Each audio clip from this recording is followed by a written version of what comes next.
أعوذ بالله من الشيطان اللعين الرجيم بسم الله الرحمن الرحيم الحمد لله رب العالمين الصلاة والسلام على أشرف الأنبياء والمرسلين سيدنا ونبينا وطبيب قلوبنا وشفيع ذنوبنا أبي القاسم محمد صلوات اللهم صل على محمد وآل محمد وجل فرجه ثم الصلاة والسلام على دعوة النبوية والسولة الحيدرية والعصمة الفاطمية والحلم الحسنية والشجاعة الحسينية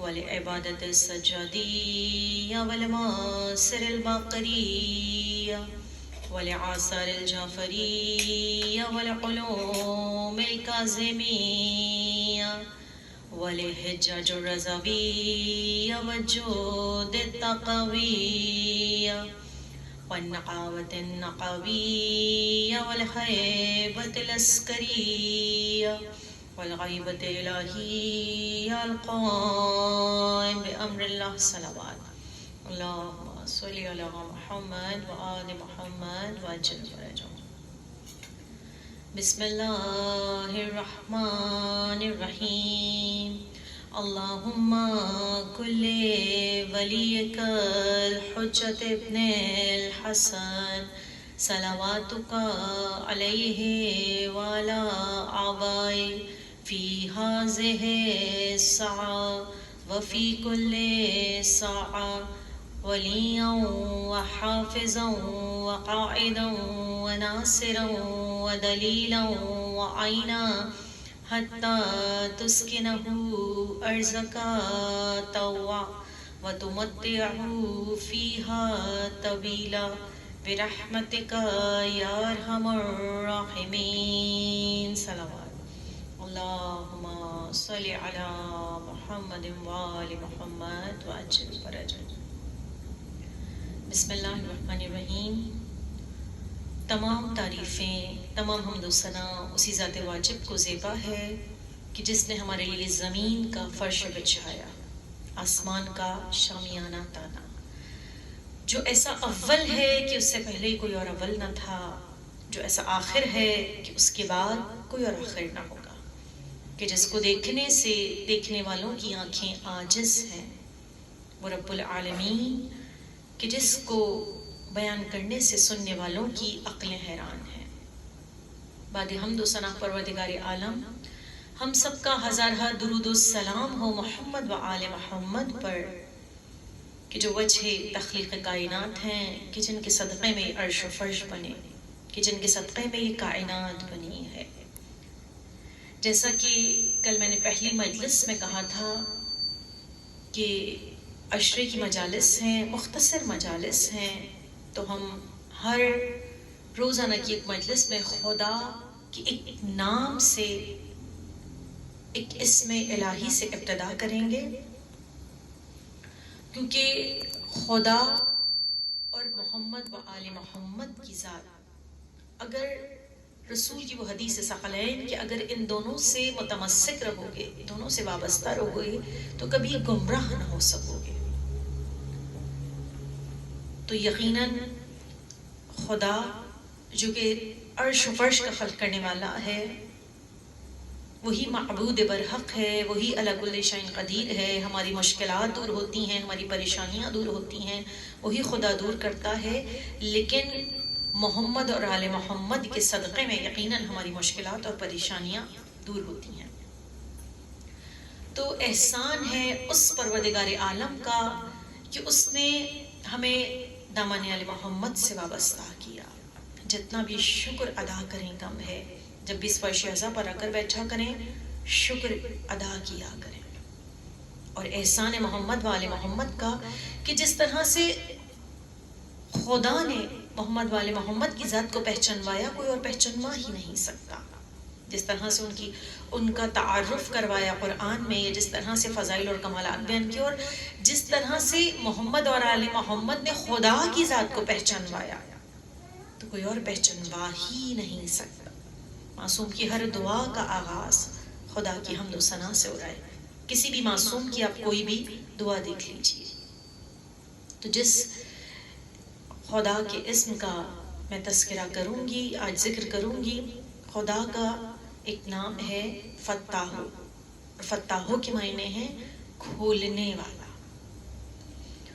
تو معصوم ارشاد فرماتے ہیں کہ جو شخص ہر نماز کے بعد 77 ٹائمز یعنی کہ 77 مرتبہ سینے پہ ہاتھ رکھ کے یا فتاح پڑھتا ہے، تو خدا اس کے قلب کو کھول دیتا ہے، قلب کو وسیع کر دیتا ہے، اور اس کے قلب سے کینہ، بغض، حسد، عداوت جیسی بیماریاں، یعنی کہ جتنی کثافتیں ہیں وہ قلب سے نکل جاتی ہیں، اور اس کلام الہی کی برکت سے خدا کا نور اس کے قلب میں منتقل ہو جاتا ہے، اور جب کلام الہی سے خدا کا نور قلب میں منتقل ہوتا ہے تو قلب پاک و طاہر ہو جاتا ہے، قلب طاہر و اطہر ہو جاتا ہے۔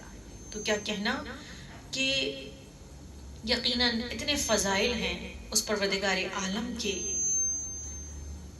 اتنے کمالات ہیں اس کے ایک نام میں، اتنی تاثیر ہے اگر ہم خلوص دل کے ساتھ پڑھیں، اور یقیناً ایمان کے ساتھ اور توکل کے ساتھ ہم جو بھی کام کرتے ہیں، یقیناً پروردگار اس فرش اعضاء کے صدقے میں اور محمد و آل محمد کے صدقے میں ہمیں ان ہستیوں کے نقش قدم پر چلنے کی توفیق عطا فرمائے۔ تو کتاب ہے ایک مختصر سا واقعہ اور بس مصائب سے متصل ہوتی ہوں، عرفہ کی کرامتیں، کہ اگر پروردگار ہمیں صراط مستقیم کے راستے پر گامزن کر دیتا ہے، اگر ہم تقوی اور پرہیزگاری کے راستے پر گامزن ہو جاتے ہیں، ہر عمل قربتاً اللہ کرتے ہیں، تو کس طرح سے خدا ہمیں کس کمال پر پہنچا دیا کرتا ہے۔ تو کتاب عرفہ کی کرامتیں نام ہے کتاب کا، اور شیخ مرتضیٰ سبزواری یہ واقعہ لکھتے ہیں کہ ایک مرتبہ مشہد مقدس امام زامن و سامن میرے اور آپ کے 8ویں امام امام علی رضا علیہ السلام کے حرم مقدس میں موجود تھے۔ پروردگار مجھے اور آپ سب کو بار بار مشہد مقدس جانا نصیب کرے، معصومین کے روضے کی زیارت نصیب کرے۔ تو لکھتے ہیں کہ رات کا وقت تھا، اور اس وقت اتنی زیادہ یعنی کہ نا لائٹیں بھی نہیں ہوتی تھی، روشنی نہیں ہوتی تھی۔ امام رضا کے حرم ماشاءاللہ سے جو صحن ہیں وہ بہت بڑے بڑے ہیں، کہتے ہیں کہ صحن میں موجود تھا، رات کی تاریکی تھی، اندھیرا تھا، کہتے ہیں کہ سامنے سے مجھے کوئی شخص آتا ہوا دکھائی دیا، محسوس تو ہو رہا تھا کہ عبا اور قبا پہنے ہوئے ہے، سر پر امامہ ہے، لیکن کبھی روشنی ہوتی تھی اور کبھی روشنی غائب ہو جاتی تھی۔ وہ لکھتے ہیں پھر روشنی ہوتی تھی، پھر غائب ہو جاتی تھی۔ میں بڑا پریشان تھا کہ کون شخص آ رہا ہے، یقیناً کوئی عالم ہے جو اس وقت رات کی تاریکی میں آ رہے ہیں، لیکن یہ روشنی کیسی روشنی ہے، کبھی روشنی آتی ہے اور کبھی روشنی غائب ہو جاتی ہے۔ کہتے ہیں کہ جب میں قریب گیا تو میں نے دیکھا کہ شیخ عباس قمی تھے اور مولا کے روضے کی زیارت کر آ رہے تھے، اتنا کثرت سے خدا کا ذکر کرتے تھے اور اس قلب سے کرتے تھے، اس ایمان اور یقین کے ساتھ کرتے تھے، کہتے ہیں کہ مسلسل خدا کا ذکر حمد الہی جاری رہتا تھا، کوئی نہ کوئی تسبیح پڑھتے رہتے تھے۔ تو جب وہ ذکر کر رہے ہوتے تھے ان کا منہ کھلتا تھا اور دندان مبارک سے نور ساطع ہونے لگتا تھا، اور جب منہ بند ہوتا تھا تو وہ روشنی غائب ہو جاتی تھی۔ تو کہتے ہیں کہ میں حیران اور پریشان رہ گیا کہ یقیناً جو خالص طریقے سے خدا کا ذکر کرتا ہے پروردگار عالم اس کے قلب کو نورانی کر دیا کرتا ہے۔ تو معصوم ارشاد فرماتے ہیں کہ جو ہر نماز کے بعد 77 ٹائم یعنی کہ 77 مرتبہ یا فتاح پڑھتا ہے، خدا اس کے قلب کو نورانی کر دیتا ہے۔ تو دیکھیے یہ فرش عزا، حسین ابن علی، آل محمد کی ہستیاں، جیسا کہ میں نے کہا بہترین درسگاہ ہیں، ہمیں ان کے صدقے میں اس فرش عزا پر بیٹھ کر وہ کچھ ملتا ہے جو کہیں سے نہیں مل سکتا. اور یقیناً اگر ہم اپنے دامن میں اس فرش عزا سے ایک جملہ بھی سمیٹ کر اٹھیں تو ہمارے دین اور دنیا دونوں سنور جائیں. تو آج مومنات محرم کی ایام عزا کی 2 تاریخ ہو گئی ہے. کل پہلی محرم کو میرا اور آپ کا مولا حسین ابن علی سفر میں تھے. اور آج کیا مخصوصی ہے؟ آج کس چیز سے منسوب ہے یہ تاریخ کہ آج حسین کربلا پہنچ گئے ہیں. میں کہتی ہوں کربلا کائنات کی مختصر ترین بستی کا نام ہے جو 2 محرم کو آباد ہوئی اور 10 محرم کو اجڑ گئی. کائنات کی مختصر ترین بستی کربلا، لیکن آج کربلا دنیا کے ہر گوشے میں موجود ہے. اور کائنات کی مختصر ترین جنگ روز عاشوراء کی جنگ اذان علی اکبر سے شروع ہوئی اور حسین کے سجدے پر ختم ہو گئی. اور ایسی جنگ کہ آج عاشور ہر جگہ موجود ہے دنیا میں. تو آج 2 محرم ہے میرا اور آپ کا مولا جو 28 رجب کو مدینے سے چلے تھے. 3 شعبان کو حسین مکہ پہنچے ہیں اور 8 ذی الحج تک مکے میں رہے. 8 ذی الحج کو حج کو عمرے میں تبدیل کر کے، میں کہتی ہوں وارث کعبہ حج کو عمرے میں تبدیل کر کے کعبے سے چلا. 7 بیٹیاں بھی ہیں، بہنیں بھی ہیں. 8 ذی الحج کو چلے، 2 محرم کو کربلا پہنچے. روایات ہی کہتی ہیں بیبیوں آج بڑی قیامت کا دن ہے. ہر نبی کو جس سرزمین پر آ کر ٹھوکر لگی ہے، میرا اور آپ کا مولا آج اس سرزمین پر پہنچ چکا ہے، کربلا معلیٰ میں. کہتے ہیں کہ جیسے ہی کربلا زمین شروع ہوئی ہے نا کرب و بلا کی، تو حسین ابن علی کا گھوڑا ذوالجناح آگے نہیں بڑھتا. ایک روایت کے مطابق حسین نے 7 گھوڑے تبدیل کیے، ایک روایت کے مطابق 9 گھوڑے تبدیل کیے، آگے نہیں بڑھتا. مولا نے اہل قریہ کو بلایا، اے لوگوں اس بستی کا نام کیا ہے؟ جنگل بیابان. کسی نے کہا اے فرزند رسول اسے شط فرات کہتے ہیں. مولا نے کہا کوئی اور نام بھی ہے؟ کہا اسے غازریہ کہتے ہیں. مولا نے کہا کوئی اور نام بھی ہے؟ ایک آواز آئی، کسی نے کہا مولا اسے نینوا کہتے ہیں. مولا نے کہا کیا کچھ اور بھی کہتے ہیں؟ ایک مقام سے آواز آئی، ہاں فرزند زہرا اس سرزمین کو سرزمین کرب و بلا بھی کہتے ہیں. بس بیبیوں کربلا کا نام سنا، حسین نے کہا عباس اماریوں کو بٹھا دو. وہ مقام آ گیا کہ قیامت کے دن قیامت کے دن اسی زمین سے اٹھائے جائیں گے. بس بیبیوں جیسے ہی مولا نے مولا عباس کو آواز دی ہے اور اس کے بعد اماریوں کو بٹھایا گیا ہے، شہزادی زینب جیسے ہی اتری ہے نا، کہتے ہیں کہ ہوا چلی، زینب کی ردا سر سے ردا اڑی اور خاک کربلا زینب کی جب ردا پر آئی ہے نا، ایک مرتبہ تڑپ کر کہا بھیا یہ کون سی سرزمین ہے؟ یہاں سے تو مجھے تمہارے خون کی بو آ رہی ہے. بیبیوں پروردگار مجھے اور آپ سب کو بار بار کربلا معلیٰ کی زیارت کرنا نصیب کرے.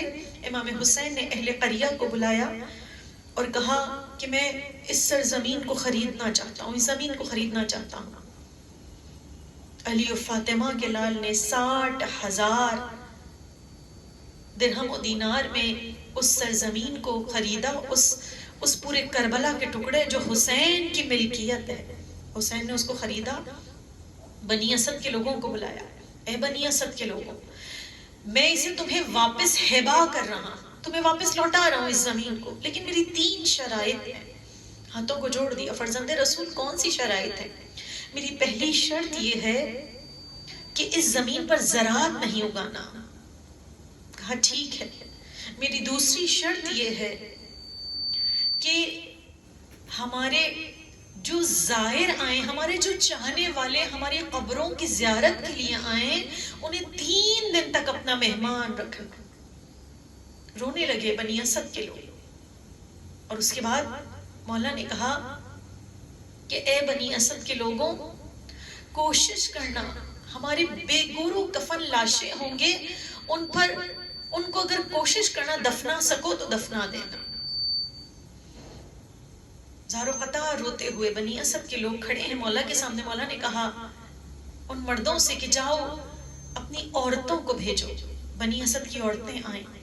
مولا نے کہا کہ اے بیویوں، سیدہ کے لال کا سر جھکا ہوا ہے، میں فاطمہ زہرا کا لال ہوں، میں زینب کا بھائی ہوں۔ دیکھو عصر عاشور کے بعد، روز عاشورہ کے بعد ہمارے بے کفن لاشیں اس سرزمین پر موجود ہوں گے۔ ممکن ہے کہ تمہارے گھر کے مرد ابن زیاد کے خوف سے ہماری لاشوں کو دفن نہ کریں، تو تم پانی بھرنے کے بہانے گھر سے باہر آنا اور ہمارے ان بے کفن لاشوں پر ایک ایک مٹھی کربلا کی خاک ڈال دینا۔ میرا سلام ہو اس حسین پر جو عرش و فرش کا بادشاہ ہے، وہ حسین جو جنت کا سردار ہے۔ لیکن آپ غربت حسین دیکھیے، مولا کی آنکھوں سے اشک جاری ہیں۔ کہا ان عورتوں سے کہ جاؤ اپنے بچوں کو بھیجنا۔ بنی اسد کے چھوٹے چھوٹے بچے آئے۔ جیسے ہی وہ بچے آئے، سیدہ کے لال نے کہا بچوں، میں سکینہ کا بابا ہوں، میں علی اصغر کا بابا ہوں۔ ممکن ہے کہ تمہارے گھر کے مرد اور تمہاری گھر کی عورتیں ابن زیاد کے خوف سے ہمارے بے گورو کفن لاشیں جو پڑے ہوئے ہوں گے اس خاک پر اس کو دفن نہ کرے، تو تم کھیلنے کے بہانے آ جانا اور ہمارے ان بے کفن لاشوں پر ایک ایک مٹھی خاک ڈال دینا۔ بنی اسد کے وہ بچے روتے ہوئے، اس طرح سے مرد روتے ہوئے گئے، عورتیں روتی ہوئی گئیں، بچے بھی روتے ہوئے چلے گئے۔ میرا سلام ہو اس حسین ابن علی پر کہ عصر عاشور کے بعد جب 11 محرم آئی ہے، میں کہتی ہوں سلام ہو میرا دستور زمانہ ہے۔ اس وقت یقیناً جب مولا ان مردوں کو بلا رہے تھے، وہاں کی عورتوں کو بلا رہے تھے، بنی اسد کے بچوں کو بلا رہے تھے، ابو الفضل عباس بھی سن رہے ہوں گے، سید سجاد بھی سن رہے ہوں گے، علی اکبر بھی سن رہے ہوں گے۔